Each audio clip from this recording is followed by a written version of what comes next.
रात हो चुकी थी और चांद आसमान में चमक रहा था और शहर के किसी सुदूर इलाके में झाओ जी की हवेली थी। रात होने के बावजूद मार्शल संत झाओ जी अपनी हवेली के हॉल में फर्श पर ध्यान लगाए बैठे थे। जब वे अपने विचारों में डूबे हुए थे तो हुड पहने किसी व्यक्ति ने धीरे से दरवाज़ा खोला। ये लिन झेन्यू थी। जब उसकी आंखें जिज्ञासा से चमक रही थीं, तो वह हॉल में दाखिल हुई और चुपचाप झाओ जी को देखने लगी। उसकी उपस्थिति को महसूस करते हुए झाओ जी ने पलटकर देखा और उसकी आंखें आश्चर्य से चौड़ी हो गईं। एक उलझन भरी निगाह से उसने उसे देखना शुरू किया और पूछा कि वह इतनी जल्दी क्यों लौट आए, ये सवाल करते हुए कि क्या इस बार गाइड बहुत जल्दी आ गया था। शांत भाव से झेन्यू ने एक कदम आगे बढ़ाया, अपनी आंखें बंद कीं और मुखौटा और हुड हटा दिया, जिससे पता चला कि गाइड अभी तक नहीं आया था। ये सुनकर झाओ जी की आंखें आश्चर्य और भय से चौड़ी हो गईं। वह उसे घूरने लगा और घबरा गया। वह जानना चाहता था कि वह क्यों वापस आए है। उसे याद है कि पोषक द्रव अभी भी भुनाया नहीं जा सकता है, बिना ये जाने कि क्या उसे पहले से ही एक मिल गया है। झेन्यू की आंखें शांति से चमकने लगीं और उसका ध्यान झाओ जी पर केंद्रित हो गया। एक ईमानदार नज़र से उसने समझाया कि इसका इससे कोई लेना देना नहीं है, ये बताते हुए कि इस बार वह जल्दी ही वापस आ गई क्योंकि कोई उससे मिलना चाहता था। झाओ जी की आंखें आश्चर्य और जिज्ञासा से भर गईं। एक गंभीर नज़र से उसने पूछा कि कौन उससे मिलना चाहता है। उसे खुद को समझाने का आदेश देते हुए झेन्यू ने बिना जवाब दिए चुपचाप जमीन पर देखना शुरू कर दिया।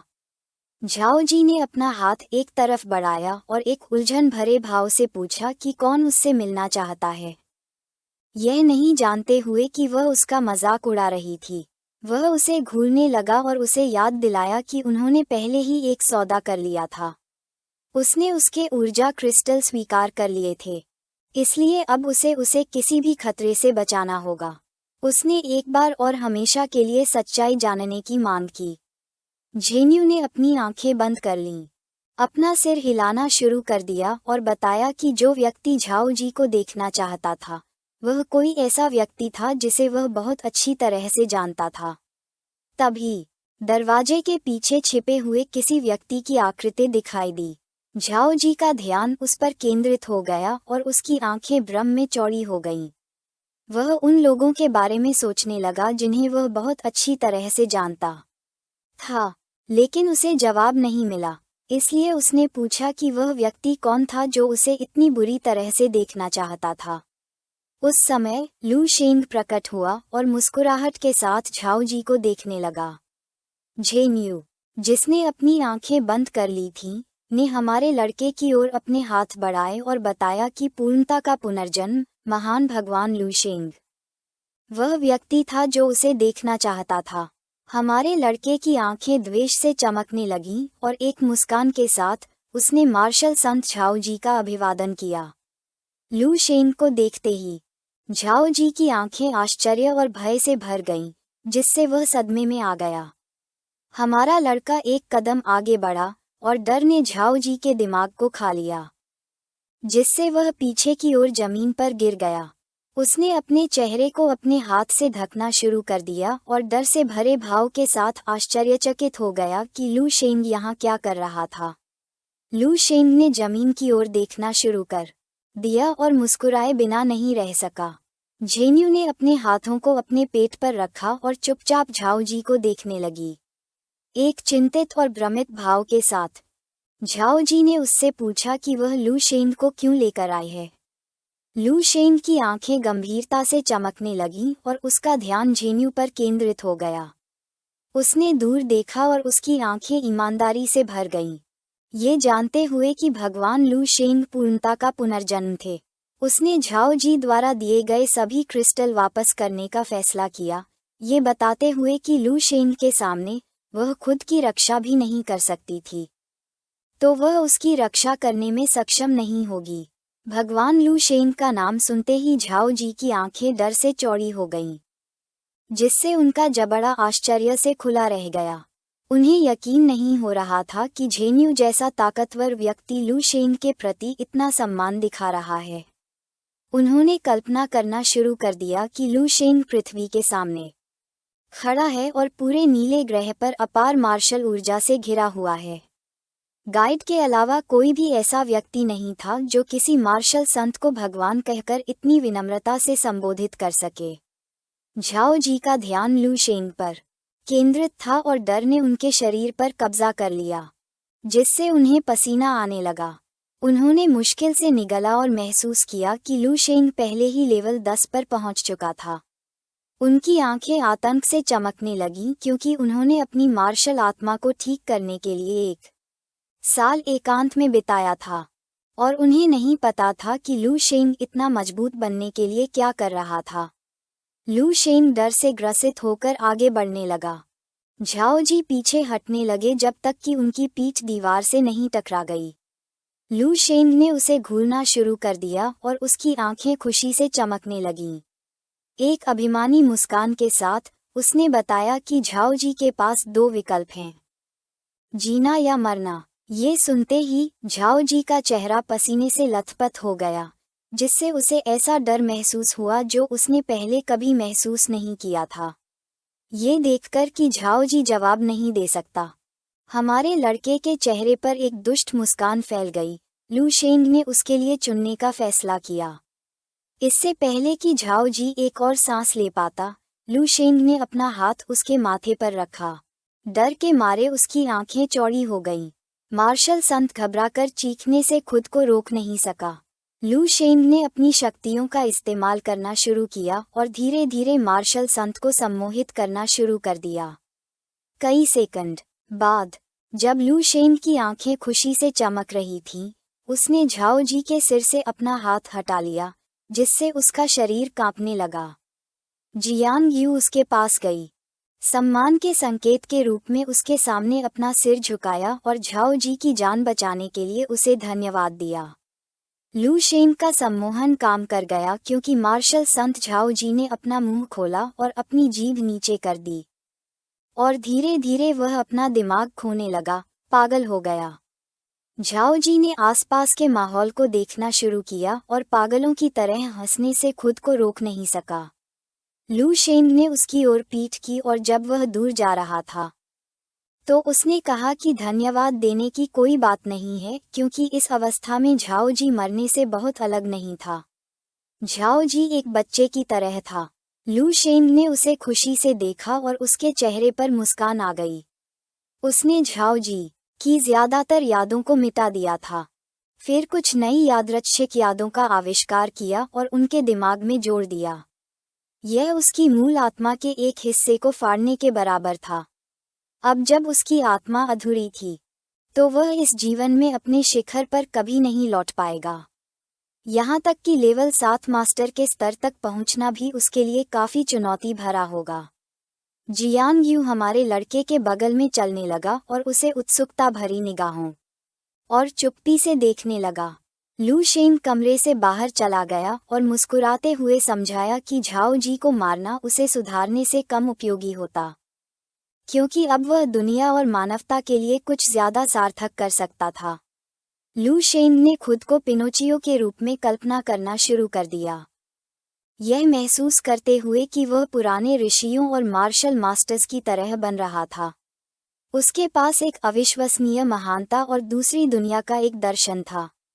हमारे लड़के ने अपनी आंखें बंद कर लीं और एक आत्मविश्वास भरी मुस्कान के साथ जाने का फैसला किया, क्योंकि झाओ जी थोड़ी देर में जागने वाले थे और वह नहीं चाहते थे कि वह उन्हें देखे।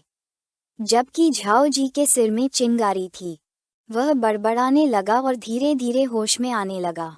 5 मिनट बाद मार्शल संत की आंखें आश्चर्य और जिज्ञासा से चमकने लगीं।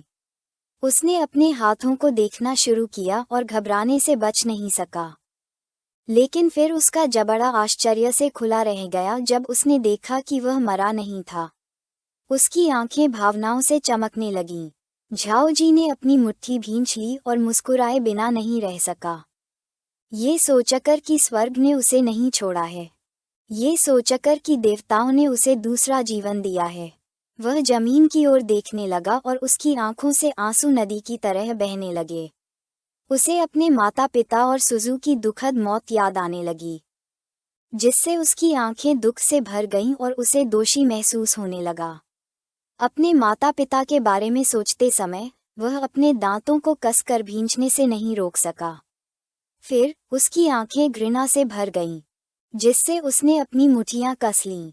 उसने लौटने का फैसला किया क्योंकि उसे उन कमीनों से बदला लेना था जिन्होंने उसके परिवार की हत्या की थी, और उसे खून से बदला देने की कसम खाई थी।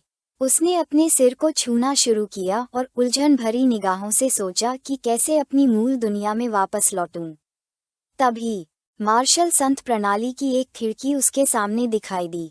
इसे देखकर झाओ जी की आंखें आश्चर्य और खुशी से चौड़ी हो गईं। उसे ये देखकर खुशी हुई कि उसके पास एक प्रणाली थी। उसने ध्यान से पढ़ना शुरू किया और महसूस किया कि प्रणाली के मिशन में कहा गया था कि उसे 10 मिलियन उत्परिवर्ती जानवरों को मारना था, और यदि वह मिशन पूरा करता है तो वह महान गुरु को बुलाने और उनकी विरासत प्राप्त करने में सक्षम होगा। सिस्टम विंडो गायब हो गई और झाओ जी के चेहरे पर एक रोमांचक मुस्कान दिखाई दी क्योंकि उसने महान मार्शल मास्टर के बारे में सोचा। उसे नहीं पता था कि शायद ये शक्तिशाली इकाई थी जिसने उसे इस दुनिया में लाया था। उसने सोचा कि ऐसा होना ही चाहिए, क्योंकि अन्यथा कोई और उसे इस दुनिया में पुनर्जन्म नहीं दे सकता था। उसकी आंखें आश्चर्य से चमकने लगीं क्योंकि उसने सोचा कि अगर उसने सिस्टम का मिशन पूरा कर लिया तो न केवल वह अपनी दुनिया में वापस आ सकेगा, बल्कि वह अपने माता पिता और सुजू को भी पुनर्जीवित कर सकता है। एक आत्मविश्वास भरी मुस्कान के साथ झाओ जी ने सोचा कि एक महान विरासत प्राप्त करने के लिए किसी को बहुत बड़ी परीक्षाओं को पार करना होगा। उसे केवल 10 मिलियन उत्परिवर्ती जानवरों को मारना था, और वह जानता था कि जल्द या बाद में वह इसे हासिल कर लेगा। लुशेंग और झेंग्यू सब कुछ देख रहे थे। झाओ जी ने दौड़ना शुरू कर दिया और उत्परिवर्ती जानवरों को मारने के इरादे से अभी युद्ध रेखा पर जाने का फैसला किया। इस जीवन में अपने भाग्य को पूरी तरह से बदलने की कसम खाए। झाओ जी के व्यवहार को देखकर झेंग्यू की आंखें भ्रम और भय से चौड़ी हो गईं। उसे नहीं पता था कि लुशेंग ने ये कैसे किया। हमारे लड़के ने अपनी आंखें बंद कर लीं और समझाया कि यह उल्लेख करने लायक नहीं है, क्योंकि यह सिर्फ अपशिष्ट पुनर्चक्रण था। लुशेंग ने झाओ जी को ध्यान से देखना शुरू किया और उसके चेहरे पर मुस्कान फैल गई। दरअसल उसने इच्छाशक्ति के अनुकरण का सिर्फ एक छोटा सा प्रयोग किया था। सपनों की दुनिया में उसने अव्यवस्थित यादों का एक समूह आत्मसात कर लिया था और बस कुछ को बेतरतीब ढंग से निकालकर आपस में जोड़ दिया था। उसने गंभीर भाव से झाओ जी के मन को नियंत्रित करना शुरू कर दिया। उसने आरोप लगाया था कि छोटे झाओ जी के दिमाग में यादें ताज़ा हो गईं, जिससे एक नए और उज्ज्वल झाओ जी का जन्म हुआ। और जहां तक उनके सिस्टम और मिशनों का सवाल है, यह एक रचनात्मक सुधार था। एक आत्मविश्वास भरी मुस्कान के साथ लुशेंग ने खुलासा किया कि अब से महान मार्शल संत झाओ जी मानवता के गौरवशाली कारण और उत्परिवर्ती जानवरों के खिलाफ उसकी लड़ाई के लिए अपना पूरा जीवन समर्पित करने जा रहे थे। कुछ ऐसा जो चल रहा था। झेंग्यू का ध्यान उस पर केंद्रित था और उसकी आंखें भ्रम से भरी हुई थीं। उसके अनुसार झाओ जी कोई भाग्यशाली व्यक्ति था। ये पहले से ही दिन का समय था और जब सूरज की किरणें हवेली के बाहर रोशनी कर रही थीं, लुशेंग और झेंग्यू पुल पार करने लगे। एक पेड़ के पीछे कोई छिपा हुआ था। झेंग्यू का ध्यान उन पर केंद्रित था और उसकी आंखें जिज्ञासा से चमकने लगीं। ये लिन वान वान था। उसकी माँ ने पलटकर अपनी मुट्ठी भींची और गुस्से से पूछा कि वह क्या देख रही है।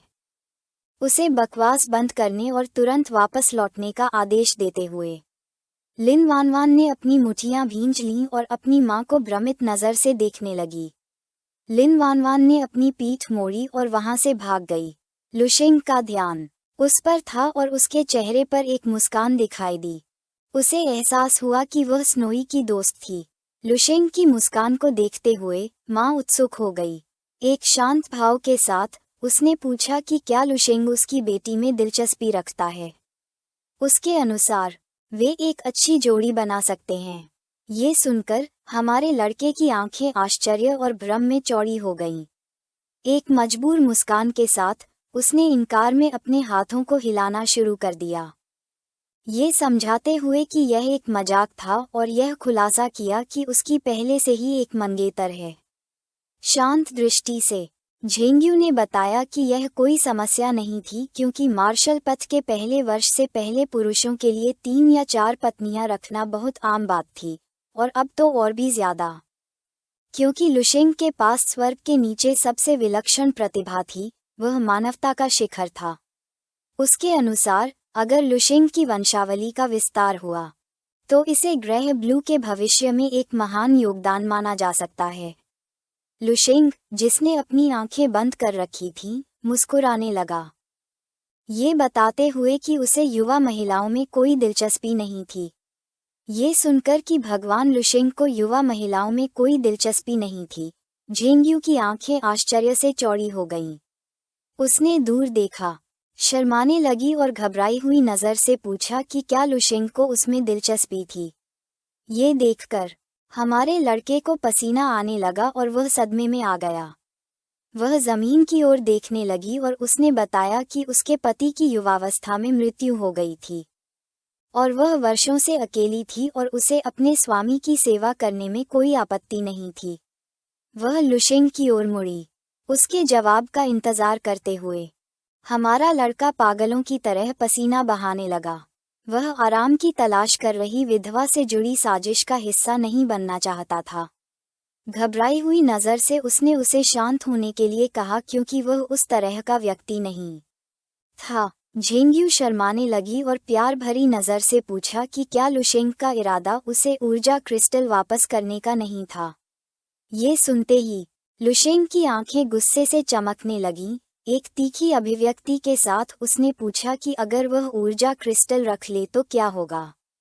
यह वीडियो का अंत है। झेंग्यू की आंखें उदासी से चमकने लगीं। एक ईमानदार अभिव्यक्ति के साथ उसने समझाया कि अगर लुशेंग ने उसे ऊर्जा क्रिस्टल वापस नहीं किए तो वह बड़ी मुसीबत में पड़ सकता है। लुशेंग का ध्यान जो उसके सामने खड़ा था उस पर केंद्रित था और वह कुछ हद तक उलझन में था। उसने अपना सिर नीचे किया, अपनी आंखें बंद कीं और चिंतित स्वर में उल्लेख किया कि गाइड ब्लू प्लैनेट की तुलना में बहुत उच्च स्तर की मार्शल सभ्यता से था। शक्तिशाली योद्धा होने के बावजूद वे उन गाइडों की तुलना में कुछ भी नहीं थे जो शक्तिशाली स्तर 10 मार्शल योद्धा थे। हालांकि लुशेंग शक्तिशाली था, लेकिन इस स्थिति पर बहुत सावधानी से विचार किया जाना चाहिए था। लुशेंग कई सेकंड के लिए चुपचाप सोचने लगा, फिर उसकी आंखें शांति से चमकने लगीं। उसने अपना हाथ उठाया और एक शांत नज़र से महसूस किया कि वह गाइड और उनके पीछे की मार्शल सभ्यता के बारे में काफी कुछ जानती है। इसलिए उसने पूछा कि क्या वह उसे उनके बारे में और बता सकती है। झेंग्यू की आंखें प्यार और घबराहट से चौड़ी हो गईं। उसने बालों के ताले को ठीक किया, जमीन की ओर देखने लगी और मुस्कुराते हुए कहा कि यह कोई बड़ी बात नहीं है, यह समझाते हुए कि वह बस लंबे समय तक जीवित रही है। अपनी उंगली का उपयोग करते हुए उसने सिस्टम को सक्रिय किया, यह उल्लेख करते हुए कि जितना अधिक कोई जीता है उतना ही अधिक सीखता है। तभी उनके सामने एक सिस्टम विंडो दिखाई दी। उत्साहित निगाहों से झेंग्यू ने अपनी उंगली को सिस्टम विंडो के करीब लाना शुरू किया। हमारे लड़के का ध्यान उस पर केंद्रित था और उसकी आंखें आश्चर्य से चौड़ी हो गईं। सिस्टम ने ब्लू प्लैनेट और अन्य आसपास के ग्रहों को दिखाना शुरू कर दिया। ब्लू प्लैनेट आकाशीय सर्प तारा प्रणाली के भीतर स्थित था, जिसे स्तर 1 संसाधन सितारा माना जाता है। सिस्टम ने पृथ्वी से जूम आउट करना शुरू कर दिया और एक दूर के ग्रह पर ध्यान केंद्रित किया। वास्तविकता यह थी कि मार्गदर्शक एक शक्तिशाली युद्ध ग्रह से आए थे। लुशेंग ने सिस्टम विंडो का निरीक्षण करना शुरू किया और एक जिज्ञासु अभिव्यक्ति के साथ पूछा कि क्या स्तर एक संसाधन सितारा और युद्ध ग्रह सबसे उन्नत मार्शल सभ्यताओं द्वारा ग्रहों को वर्गीकृत करने का तरीका था। झेंगयू की आंखें गंभीरता से चमकने लगीं। उसने समझाया कि लुशेंग सही था क्योंकि ग्रह को उसके गुणों के अनुसार वर्गीकृत किया जाता है। उदाहरण के लिए ब्लू प्लैनेट में ऊर्जा क्रिस्टल जैसे तारकीय संसाधन थे, लेकिन सीमित मात्रा में, इसलिए इसे स्तर एक संसाधन सितारा के रूप में वर्गीकृत किया गया था। सिस्टम ने युद्ध ग्रह को प्रदर्शित करना शुरू किया, जो ब्लू प्लैनेट से बहुत अलग था। यह नारंगी था और एक अजीब ऊर्जा से घिरा हुआ था। यह ग्रह एक विदेशी जानवर युद्ध के मैदान के करीब था, जहां युद्ध तीव्र थे, ब्लू प्लैनेट के युद्ध क्षेत्रों के समान, जहां सैनिकों को भूमिगत गुफाओं की दरारों की रक्षा करनी थी। सिस्टम युद्ध ग्रह से दूर चला गया और युद्ध ग्रहों और तारकीय संसाधन ग्रहों के अलावा सुंदर ग्रहों को दिखाना शुरू कर दिया। वहां उद्यान ग्रह भी मौजूद थे, जो चमकदार परिदृश्यों के साथ सुंदर थे, लेकिन उनमें बहुत अधिक संसाधन नहीं थे और उनकी सभ्यता का स्तर काफी कम था। इनमें निवासियों के लिए उपयुक्त ग्रह शामिल थे, जैसे कि संस्कृति ग्रह और यहाँ तक कि अपशिष्ट ग्रह, जैसे कि कचरा डंप ग्रह। अन्य प्रत्येक ग्रह का अपना स्तर और उद्देश्य था, ब्राह्मणों की जाति संरचना के समान। लुशेंग की आंखें गंभीरता से चमकने लगीं और उसका ध्यान सिस्टम पर केंद्रित हो गया, यह महसूस करते हुए कि यह उनके ग्रह के समाज से बहुत अलग नहीं था। अपनी उंगली का उपयोग करते हुए झेंगयू ने सिस्टम विंडो के माध्यम से नेविगेट करना शुरू किया, यह समझाते हुए कि ब्रह्मांड की विशालता में जब तक जीवन है तब तक अंतर इतना बड़ा नहीं था, क्योंकि गाइड ने जो बताया था उसके अनुसार किसी भी ग्रह में युद्ध ग्रह में बदलने की संभावना थी। लुशेंग ने सिस्टम विंडो का निरीक्षण करना शुरू किया और बिना किसी बाधा के चुपचाप झेंगयू की बात सुनी। मार्शल संत की आंखें डर से चमकने लगीं जब उसने खुलासा किया कि ब्लू प्लैनेट में वास्तव में युद्ध ग्रह बनने की क्षमता थी। यह सुनकर लुशेंग की आंखें भ्रम में चौड़ी हो गईं। वह उसकी ओर मुड़ा और एक हैरान अभिव्यक्ति के साथ उसे समझाने के लिए कहा। झेंगयू अपने विचारों में डूबी हुई जमीन पर टकटकी लगाने लगी। सिस्टम ने उस समय का अनुकरण दिखाना शुरू कर दिया जब गाइड दिखाई दिया। यह एक शक्तिशाली पोर्टल के माध्यम से दुनिया में उतरा। उसने बताया कि गाइड हर 10 साल में एक बार आता है। संसाधनों को इकट्ठा करने के अलावा उसके पास एक महत्वपूर्ण कार्य भी था, ग्रह पर उत्परिवर्ती जानवरों के आक्रमण की निगरानी करना। एक जिज्ञासु नजर से लुशेंग ने पूछा कि क्या पूरी आकाशगंगा उत्परिवर्ती जानवरों के आक्रमण के खतरे का सामना कर रही है। झेंगयू की आंखें शांति से भर गईं। उसने अपनी उंगली से सिस्टम विंडो की ओर इशारा करना शुरू कर दिया और अपना सिर हिलाया, यह समझाते हुए कि सभी सभ्यताएं इस संकट का सामना करने और इसे कम करने की पूरी कोशिश कर रही हैं। दोनों ने जानकारी साझा करने के बाद हमारे लड़के की आंखें क्रोध से भर गईं और उसने एक आह भरी। उस पर दबाव बहुत कम हो गया था, क्योंकि उत्परिवर्ती जानवरों के लिए अधिक सक्षम लोग थे जो उसका ख्याल रख सकते थे, इसलिए उसे अब उद्धारकर्ता कहलाने की जरूरत नहीं थी। जितनी अधिक क्षमता उतनी ही अधिक जिम्मेदारी उसके साथ। तत्काल क्षमताओं के कारण उसे बस अपने ग्रह को अच्छी तरह से प्रबंधित करना था, लगातार मध्यम और निम्नस्तरीय बलों को मजबूत करना था। केवल इसी के साथ वह पहले से ही सार्थक तरीके से अपना कर्तव्य पूरा कर रहा होगा। झेंगयू ने परिदृश्य का निरीक्षण करना शुरू किया और उसकी आंखें शांति से भर गईं। एक गंभीर नजर से उसने समझाया कि गाइड ने जो कहा था उसके अनुसार नीला ग्रह अंततः एक सच्चा युद्ध ग्रह बन जाएगा। उस समय मानवता अब ग्रह पर निवास करने में सक्षम नहीं होगी, लेकिन इसके लिए अभी भी कई साल बाकी थे। लू झेंग ने जमीन की ओर देखना शुरू कर दिया और एक भी शब्द नहीं बोला। झेंगडू ने अपने हाथों को आपस में जोड़ा, अपनी आंखें बंद की और एक मुस्कान के साथ स्वीकार किया कि वे शांति के इस युग में शांति से बूढ़े होने जा रहे हैं। यह सुनकर लू झेंग की आंखें आश्चर्य से चौड़ी हो गईं और उसका जबड़ा सदमे में खुला रह गया। वह गुस्से से मार्शल संत को घूरने लगा और उसने खुलासा किया कि जल्दबाजी में वादे करना एक बड़ा अभिशाप था। झेंगडू की आंखें आश्चर्य से चौड़ी हो गईं। उसने अपना हाथ अपने मुंह पर रख लिया, लू झेंग को देखने लगी और कुछ हद तक भ्रमित महसूस करने से खुद को रोक नहीं पाई। लू झेंग ने अपनी आंखें बंद कर लीं और शांत भाव से इस बारे में और बात न करने का फैसला किया और पूछा कि क्या उसने कभी नीले ग्रह को छोड़ने के बारे में नहीं सोचा था। झेंगडू ने अपना हाथ अपने मुंह से हटा लिया और उसका ध्यान लू झेंग पर केंद्रित हो गया, जिससे उसकी आंखें जिज्ञासा से भर गईं। उसने अपना हाथ अपनी छाती पर रखा और आकाश को देखने लगी। एक ईमानदार नजर से उसने स्वीकार किया कि वह इस ग्रह को नहीं छोड़ना चाहती थी। इस जीवन में वह केवल एक परिवार और शांति से रहना चाहती थी। उसके लिए मार्शल पथ बहुत लंबा और कठिन था और हालांकि वह शीर्ष पर पहुंचने के लिए तरस रही थी, यह एक साधारण सपने से ज्यादा कुछ नहीं था। लू झेंग उसकी ओर मुड़ा और उसे आश्चर्यचकित नजर से चुपचाप देखने लगा। आसमान साफ था और पक्षी क्षेत्र के चारों ओर उड़ रहे थे। वह जानती थी कि मार्शल संत बनना उसकी सीमा थी।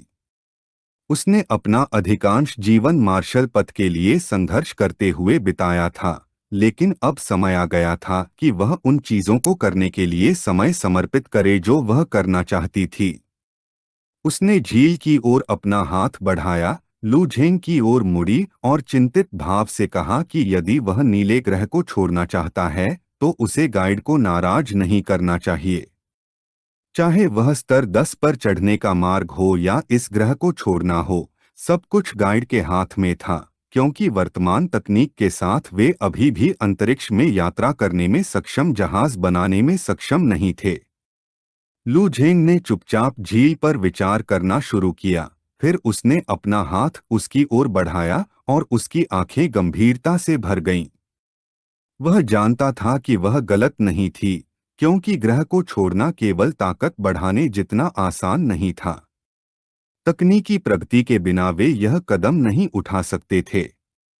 वह स्तर 10 के योद्धाओं के बारे में निश्चित नहीं था, लेकिन जानता था कि स्तर 9 होना किसी के शरीर को तारकीय अंतरिक्ष में मजबूत बनाने के लिए पर्याप्त नहीं है।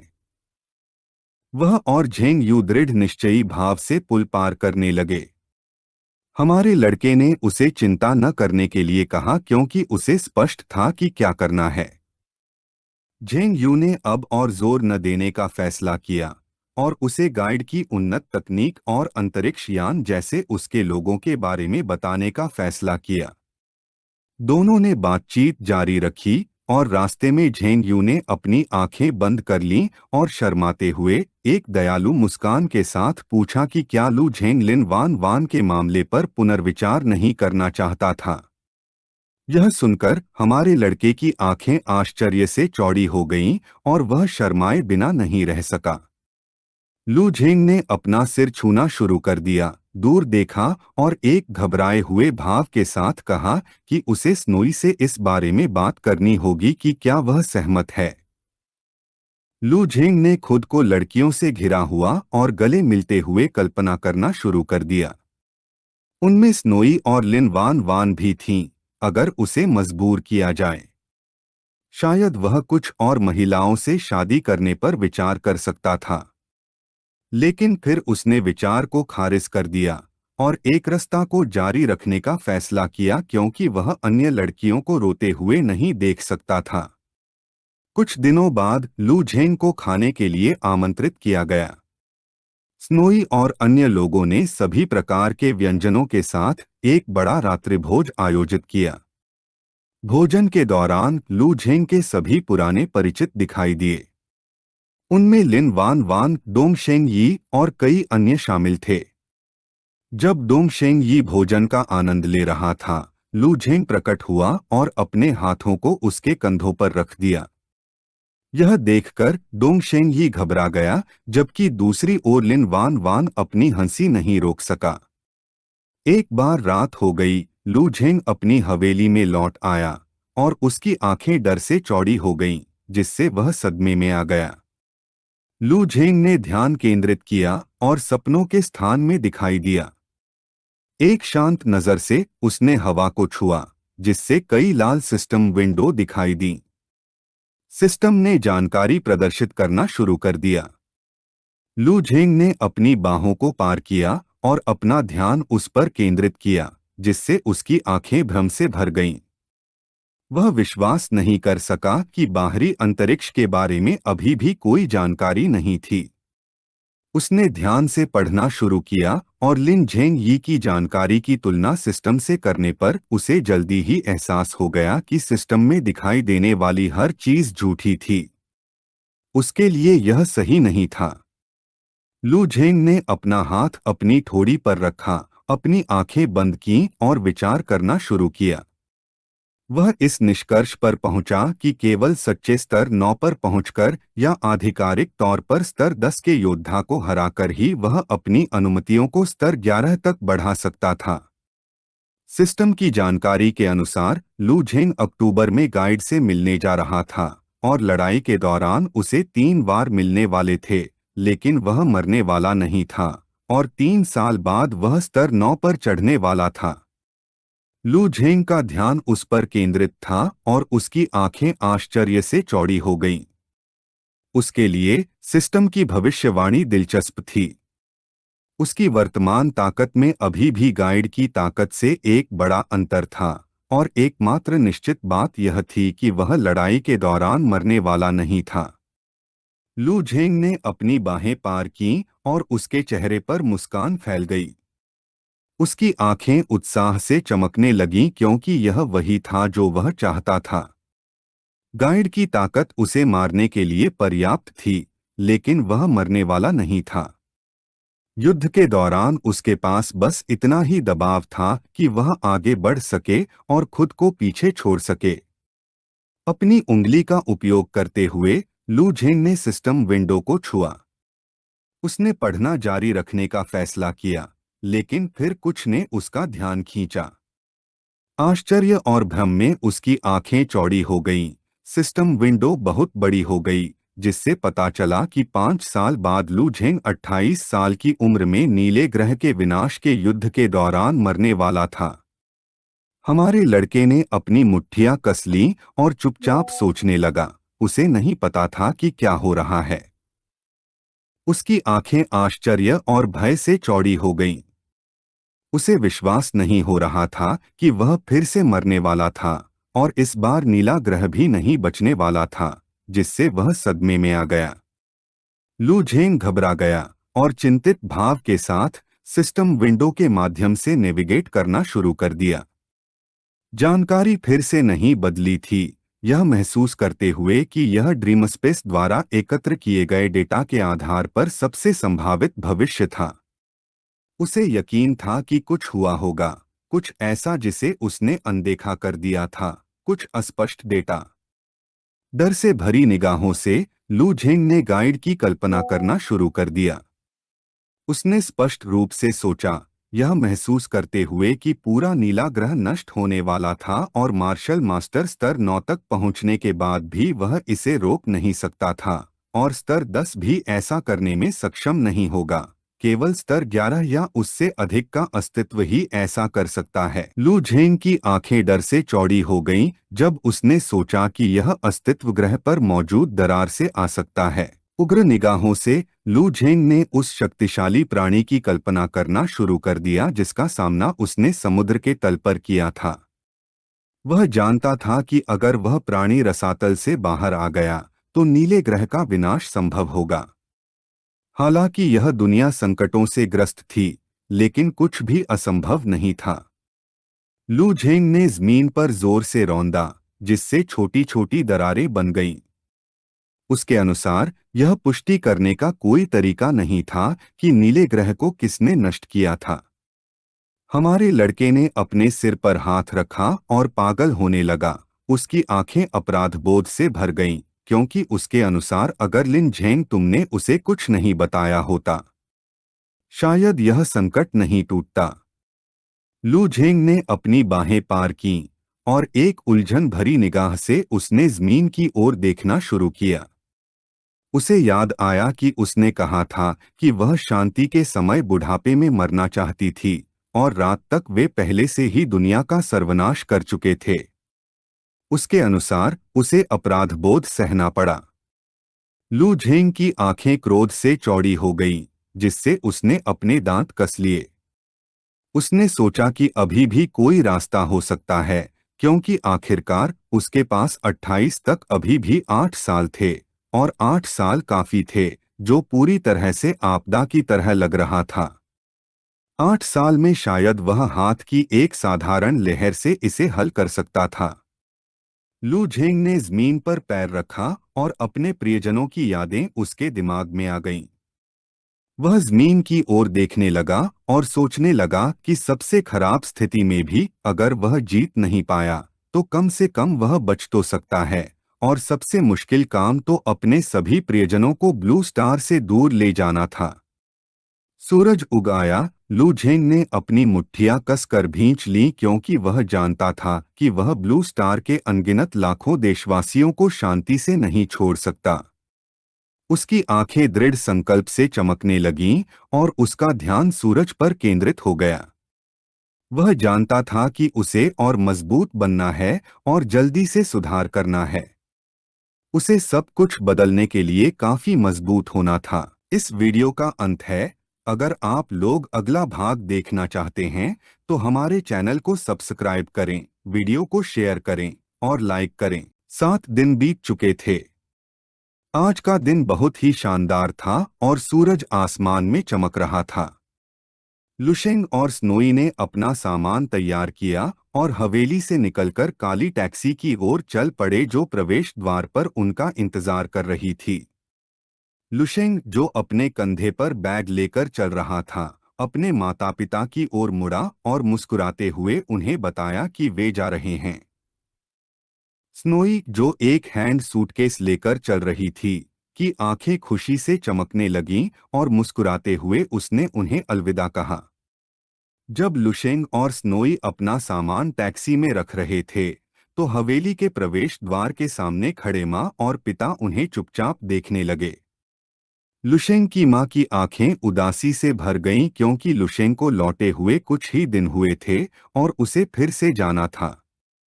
पिता, जो सिगरेट पी रहे थे, मुस्कुराने लगे और प्रसन्न भाव से बताया कि लुशेंग स्नोई के घर जाना चाहता था। उनके अनुसार वह एक अच्छी लड़की थी और अब उसके लिए उसके माता पिता से मिलने जाने का समय आ गया था। लुशेंग और स्नोई ने हाथ पकड़े। स्नेह भरी निगाहों से स्नोई ने पूछा कि क्या लुशेंग घबराई हुई है। जबकि लुशेंग की आंखें प्यार से चमक रही थीं, वह चुपचाप उसे देखने लगा। फिर उसने अपनी आंखें बंद कीं और मुस्कुराते हुए कहा कि उसे यह सवाल अपने पिता से पूछना चाहिए। चूंकि वह जानता था कि उसके पिता अब सबसे ज्यादा घबराए हुए हैं, इसलिए स्नोई का घर कहीं और था। अंदर उसके पिता सोफे पर बैठे थे, अखबार पढ़ रहे थे और एक कप कॉफी पी रहे थे। उन्होंने कॉफी का एक घूंट लिया और कुछ ही देर बाद उसे थूक दिया। वह इतने विचलित थे कि पानी डालना भूल गए थे। उन्होंने कॉफी का कप अपने मुंह से हटाना शुरू किया और अपने मुंह में लगा पाउडर थूकना शुरू कर दिया। स्नोई की मां लिविंग रूम में दाखिल हुई और उनका ध्यान उस पर केंद्रित था। जब उन्होंने देखा कि उन्होंने कॉफी में पानी नहीं मिलाया था और उसे पी रहे थे, तो उनकी आंखें आश्चर्य और भ्रम में चौड़ी हो गईं। उसे एहसास हुआ कि वह अभी भी पूरी तरह से नहीं जागा है। पिता ने कॉफी का कप टेबल पर छोड़ दिया। मां ने गर्म पानी तैयार किया और उसे कप में डाला। उसने केतली पकड़ी और पिता को चुपचाप उत्सुकता भरी निगाहों से देखने लगी। पिता ने अपनी आंखें बंद कर लीं और स्वीकार किया कि लेवल 7 ग्रैंड मास्टर होने के बावजूद वह बहुत घबराया हुआ था। शांत भाव से उसने उसे शांत करने की कोशिश की, यह कहते हुए कि यह इतनी बड़ी बात नहीं है। वे बस अपने दामाद से मिलने जा रहे थे, लेकिन उसने अभी जो कहा था उससे वह भी घबराने लगी थी। पिता ने कॉफी का कप पकड़ा और गंभीर भाव से कहा कि वह केवल एक महिला है, इसलिए वह इसे समझ नहीं सकती, यह बताते हुए कि उनका दामाद एक असाधारण व्यक्ति था, सेना का युद्ध का देवता, जो सभी मार्शल संतों से आगे निकल गया, मानवता का शिखर था। उसने कॉफी का एक घूंट लिया और कल्पना करने लगा कि लियू शेंग उसे गौर से देख रहा है, जिससे पता चलता है कि उसकी कोई भी उपाधि या उपलब्धि पहले से ही एक आभा है जो योद्धाओं की आत्माओं को कांपने पर मजबूर कर देती है, और ये सभी एक ही व्यक्ति पर आते हैं। वह उसके बगल में सोफे पर बैठ गई और एक जिज्ञासु भाव के साथ पूछा कि लियू शेंग जैसे अविश्वसनीय व्यक्ति ने उनकी बेटी पर कैसे ध्यान दिया। इन दिनों माँ हवा में चल रही थी और उसे लग रहा था कि वह एक सपना जी रही है। पिता ने उसे देखना शुरू किया और कहा कि वह अकेली नहीं है जो यह सवाल पूछ रही है। उसने अपने दो बेटों डोंग शेंगई और डोंग पोचुन की कल्पना चमकती आंखों से की। वह डोंग चेंगडिंग 70 साल की उम्र में भी हमेशा सोचता था कि उसके दो बेटे उसके जीवन का सबसे बड़ा गौरव हैं। फिर स्नोई की मुस्कुराहट और खुशी से भरी आंखों की छवि उसके दिमाग में आई। उसे एहसास हुआ कि वास्तव में उसका सबसे बड़ा गर्व तीसरी बेटी का होना था। माँ ने अपनी आंखें बंद कर लीं और अपने गाल को छूने लगी। वह मुस्कुराए बिना नहीं रह सकी, यह सोचकर कि शायद यह उनके पूर्वजों का आशीर्वाद था। उसने यह भी कहा कि उनकी बेटी उनकी तरह दिखती है।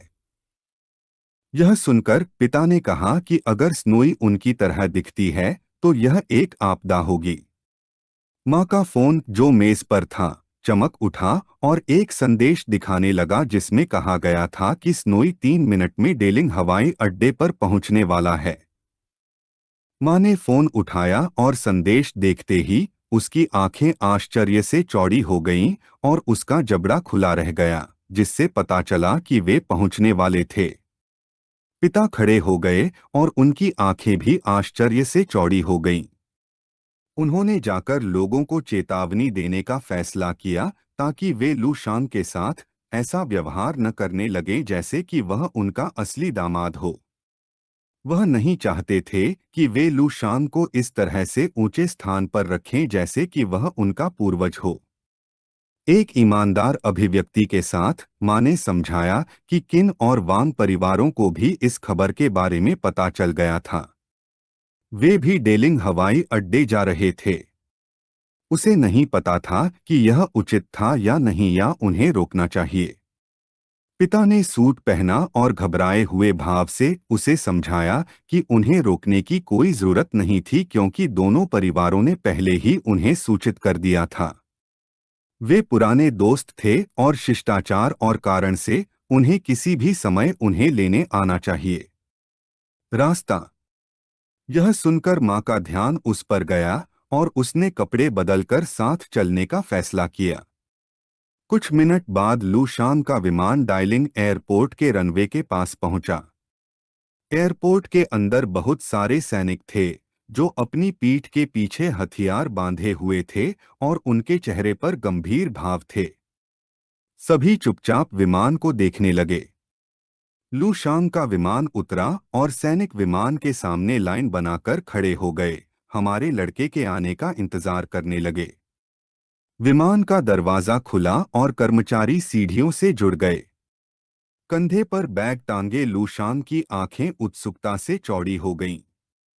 इस बीच दूसरी तरफ उसके बगल में बैठा स्नोई चुपचाप सैनिकों को देखने लगा।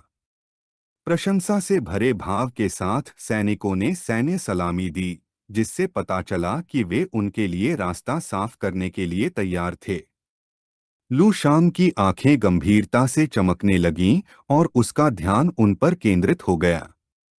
जब उसने मार्शल आर्ट की ट्रेनिंग शुरू ही की थी तो उसने उच्च श्रेणी के मार्शल संतों को समाप्त कर दिया था, क्योंकि उनका हमेशा सम्मान किया जाता था और उनके कई अनुयायी थे, जो उस समय लूशांग के लिए प्रभावशाली और सुरुचिपूर्ण था। निराश भाव के साथ लूशांग ने अपनी आंखें बंद कर लीं और अपने सिर को छूने लगा। अब वह दिखावटी जीवन उसे ज्यादा आकर्षित नहीं करता था। वास्तव में यह उसके अंदर कुछ अस्वीकृति पैदा करने लगा था। जितना ऊंचा पद उतना ही आम व्यक्ति होने का सुख खोना। स्नोई का ध्यान उस पर केंद्रित था और उसकी आंखें आश्चर्य से चौड़ी हो गई थीं। उसे नहीं पता था कि लू शांग क्या सोच रहा था। एक प्रसन्न नजर से उसने सैनिकों के रास्ता साफ करने का इंतजार करने के बजाय खुद ही जाने का सुझाव दिया। लू शांग ने अपनी आंखें खोलीं और एक दयालु मुस्कान के साथ उसे याद दिलाया कि उसे भीड़भाड़ वाली जगहें बहुत पसंद नहीं हैं। उत्साहित भाव के साथ लू शांग ने स्नोई की गर्दन के चारों ओर अपना हाथ रखा और उसे गले लगा लिया। लू शांग के इतने करीब होने के कारण वह शर्माने और घबराने से खुद को रोक नहीं पाई। हमारे लड़के ने अपनी शक्ति का इस्तेमाल किया और एक पल में वह और स्नोई उस जगह से गायब हो गए। यह देखकर सैनिकों की आंखें आश्चर्य से चौड़ी हो गईं और उनके जबड़े डर से खुले रह गए। कोई नहीं जानता था कि क्या हो रहा था या लू शांग कहाँ गया था। संत लू शांग हवाई अड्डे से 10 किलोमीटर दूर चले गए और टैक्सी लेने का फैसला किया। वह एक सज्जन व्यक्ति थे और उन्होंने स्नोई के लिए दरवाजा खोला। वे दोनों टैक्सी में बैठ गए। ड्राइवर ने उन्हें देखना शुरू किया और एक दयालु मुस्कान के साथ पूछा, वे कहाँ जाना चाहते हैं? एक हंसमुख मुस्कान के साथ उसने कहा कि वे किंग हू विला जाना चाहते हैं, जो डेलन पर्वत पर था। लू शांग की आंखें खुशी से चमकने लगीं और वह चुप रहा। टैक्सी चलने लगी और ड्राइवर ने उन दोनों को अपनी सीट बेल्ट बांधने के लिए कहा। रास्ते में एक जिज्ञासु मुस्कान के साथ आदमी ने पूछा कि क्या वे शो बिजनेस से मशहूर हस्तियां नहीं हैं। ड्राइवर के अनुसार लू शांग और स्नोई अच्छे दिखते थे और सुरुचिपूर्ण थे। टैक्सी ड्राइवर के रूप में अपने सभी वर्षों में वे सबसे सुंदर ग्राहक थे जिन्हें उसने कभी चलाया था।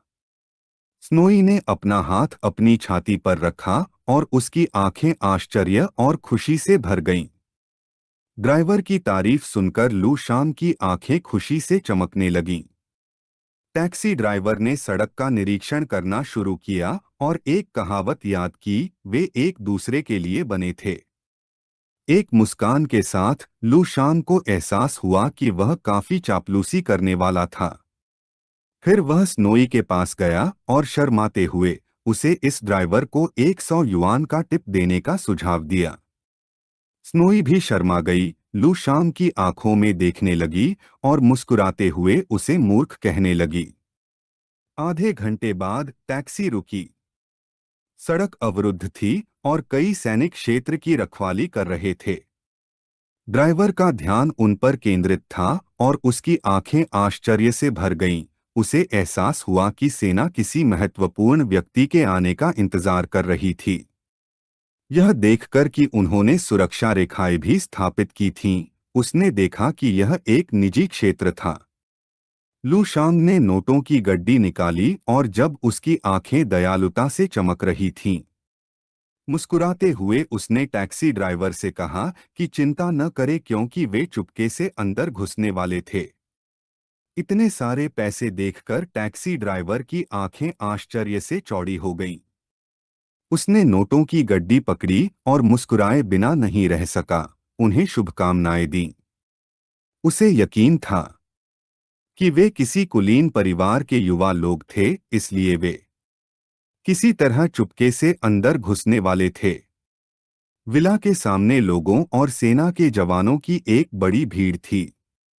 लू शांग, जो एक झाड़ी के अंदर छिपा हुआ था, ने अपना सिर बाहर निकाला और इतने सारे लोगों को देखकर उसकी आंखें भ्रम से भर गईं।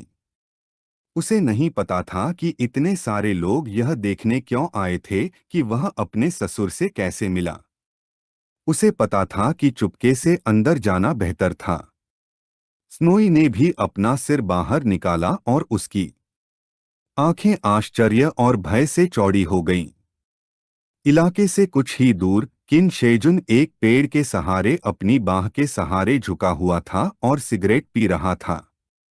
उसे देखकर लू शांग और स्नोई ने उसका अभिवादन करने का फैसला किया। किन शियाओजुन ने अपनी आंखें खोलीं, सिगरेट को अपने मुंह से निकाला और शांत नजर से धुआं बाहर निकाला। लू शांग और स्नोई झाड़ी से बाहर आए और उनकी उपस्थिति को देखते ही किन शेजुन डर गया और उसकी आंखें बंद हो गईं। डर के मारे वह सदमे में आ गया। ध्यान से देखने पर उसके चेहरे पर मुस्कान आ गई जब उसने महसूस किया कि यह लूशांग और स्नोई थे। स्नोई ने लूशांग की बाह पकड़ी और मुस्कुराने लगा। दयालु निगाहों से लूशांग ने पूछा कि किन शेजुन ने अपने जनरल का अभिवादन क्यों नहीं किया। उसने उसे 10 घंटे की सजा देने का फैसला किया। किन शेजुन ने अपनी मुट्ठियां भींच लीं और क्रोधित हो गया। लू शांग से सीमा पार न करने के लिए कहा। उसे याद दिलाया कि उसने ही उसे स्नोई पर जीत दिलाने में मदद की थी। लू शांग ने अपनी आंखें बंद कीं और मुस्कुराते हुए कहा कि यह एक मजाक था। उन्होंने हाथ मिलाया और प्रसन्नचित्त नजर से किन शेजुन ने उल्लेख किया कि बहुत समय हो गया था और पूछा कि क्या वे समाचार के कारण लौटे हैं। जबकि लू शांग की आंखें खुशी से चमक रही थीं, वह अपने दोस्त को चुपचाप देखने लगा। भ्रमित भाव से उसने पूछा कि वह किस समाचार के बारे में बात कर रहा था। किन शेजुन ने अपना हाथ अपने मुंह के पास लाया और गंभीर भाव से फुसफुसाना शुरू किया, जिससे पता चला कि सैन्य मंत्रालय के युद्ध के देवता ने दुनिया के सभी मार्शल संतों को हरा दिया है। यह कहा जा सकता है कि उसने उन्हें पीछे छोड़ दिया है। यह सुनकर स्नोई और लू शांग की आंखें जिज्ञासा से चौड़ी हो गईं। वे बिना किसी व्यवधान के चुपचाप सुनते रहे। किन शेजुन ने यह भी खुलासा किया कि हाल ही में लागू की गई नई शारीरिक शोधन तकनीक भी युद्ध के देवता का काम थी, एक ऐसी तकनीक जिसने हर चीज में क्रांति ला दी थी। स्नोई ने अपना हाथ अपनी ठोड़ी पर रखा और हैरान नजर से पूछा कि क्या युद्ध का देवता उतना ही अविश्वसनीय है जितना उन्होंने कहा था। उसे विश्वास नहीं हो रहा था कि उसने ग्रह पर सभी मार्शल संतों को हरा दिया है। उसकी आंखें भ्रम से चमकने लगीं और उसने पूछा कि क्या लू शांग ने युद्ध के देवता के खिलाफ लड़ाई लड़ी थी, यह उल्लेख करते हुए कि वह केवल यह जानती थी कि उसने चरमपथ मार्शल संत को हराया था। लू शांग की आंखें आश्चर्य से चौड़ी हो गईं। उसने अपनी बाहें पार कीं और दूसरी ओर देखा। हमारा लड़का अपनी ठोड़ी को छूने लगा और पसीने से लथपथ हो गया, क्योंकि उसे नहीं लगता था कि सैन्य मंत्रालय इसे इतनी अच्छी तरह से छिपाए रखेगा। उन्हें बस इतना डर था कि इस शानदार प्रदर्शन से उसका पता चल जाएगा। लेकिन डोंग के घर के सामने का दृश्य देखकर ऐसा लगा कि उसके परिवार को पहले से ही पता था। उसे कुछ निराशा हुई क्योंकि वह अंत में यह सब बताना चाहता था। यह नहीं जानता था कि स्नोई को गुस्सा आएगा या नहीं, क्योंकि उसे सबसे आखिर में पता चलेगा। उसका ध्यान हमारे लड़के पर था और वह कुछ उलझन में थी। किन शाजुन लू शांग के पास गया और घमंडी निगाहों से पूछा कि झाओ जी को हराने और गंभीर रूप से घायल होने के बाद उसके साथ क्या हुआ था। जब उसने उस मामले की जांच की थी तो उसे शीर्ष गुप्त के रूप में वर्गीकृत किया गया था। एक मुस्कान के साथ उसने लू शांग से उसे सब कुछ बताने के लिए कहा, क्योंकि उसके अनुसार लू शांग भी संत मार्शल स्तर का एक मार्शल कलाकार था, युद्ध के देवता से बस एक कदम नीचे। यह सुनकर लू शांग अपने विचारों से बाहर आया और उसकी आंखें आश्चर्य से भर गईं। स्नोई ने अपनी बाहें पार कीं, अपनी आंखें बंद कीं और बताया कि लू शांग ने उसे बताया ही नहीं था। लू शांग ने अपने गाल को छूना शुरू किया और उलझन भरे भाव से कहा कि उसने उससे पूछा ही नहीं था। यह सुनकर उसने अपनी मुट्ठी भींची और गुस्से से पूछा कि क्या लू शांग उसका विरोध कर रहा है। यह देखकर हमारे लड़के को पसीना आने लगा और उसने माफी मांगी। किन शाजुन की आंखें शांति से भर गईं। उसने विला में प्रवेश करने के बाद बोलने का फैसला किया, क्योंकि ऐसा कहा जाता था कि युद्ध के देवता यहाँ आए थे। उसने सोचा था कि लू शांग और स्नोई इसी कारण से आए थे, लेकिन अब उसे एहसास हुआ कि वे उससे कम जानते हैं। स्नोई ने अपना हाथ अपनी छाती पर रखा और उसकी आंखें डर से चौड़ी हो गईं। उसे नहीं पता था कि युद्ध के देवता जैसा कोई डोंग परिवार में क्या करना चाहता था। एक उंगली और एक गंभीर नजर दिखाते हुए किन शाजुन ने खुलासा किया कि ऐसा कहा जाता था कि युद्ध के देवता न केवल डोंग से बल्कि बाद में किन परिवार में भी रखैल चुनने आए थे। वह राजधानी प्रांत के दर्जनों शहरों के सभी महान परिवारों का दौरा भी कर सकता है, क्योंकि व्यक्ति जितना अधिक महत्वपूर्ण होता है, उसकी आनुवंशिक सामग्री उतनी ही अधिक मूल्यवान होती है। यह सुनकर स्नोई की आंखें आतंक और आश्चर्य से भर गईं, जबकि दूसरी ओर किन शाजुन के शब्द लू शांग के लिए एक तीर की तरह थे। गुस्से से भरी निगाहों से उसने अपने मुंह से खून पोंछा, यह नहीं जानते हुए कि उन अफवाहों का आविष्कार किसने किया था। इस वीडियो का अंत है। अगर आप लोग अगला भाग देखना चाहते हैं तो हमारे चैनल को सब्सक्राइब करें, वीडियो को शेयर करें और लाइक करें।